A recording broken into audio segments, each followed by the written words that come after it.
आठवते. तिनं काय केलं, डाळ बनवायची होती. सुनबाईनं डब्यात भरली आणि म्हटली मला ही नेऊन टाका बरं. तेव्हा सासूबाई म्हटली अगं थांब, आपण घरीच बनवू जा त्यावर. ती म्हटली मला काही येत नाही. सासूबाई म्हटली मी शिकवते ना तुला. म्हटली ठीक आहे. सासूनं जसं सांगितलं तसं सून करू लागली. जातं मांड दोघी दोन बाजूला बसल्या, आंधळू लागली. गर्र गर्र गर्र गर्र नुसतं जातं फिरवू लागली. सासूबाई म्हटली अगं गाणं म्हणती गाणं.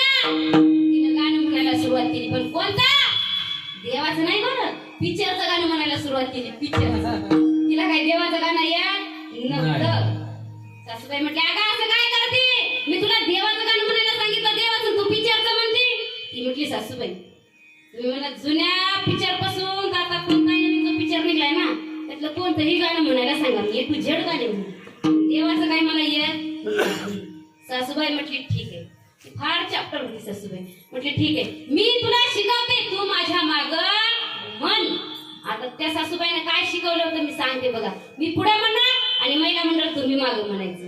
काय म्हटलं ऐका, म्हणा मग माझ्या माग. पहिली माझी ओवी गा विठ्ठला गाईना,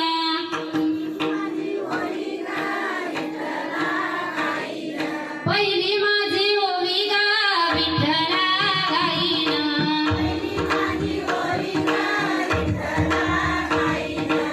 पुढच्या सुद्धा घेतलाय का, मागच्यांनी पण म्हणायला पाहिजे जोरात. ते गावात जे झोपलेत का त्यांची झोप सुद्धा उडायला पाहिजे. बाबा बाबा काय महिला मंडळ म्हणतात, बाबा बाबा म्हणा माझ्या माग मोठ्याने. पहिली माझी ओवी गा विठ्ठला गाईना,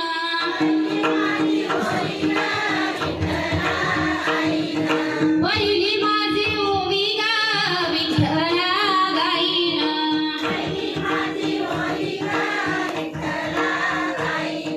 नवऱ्याच्या डोक्यावर दळण मी ठेवीना,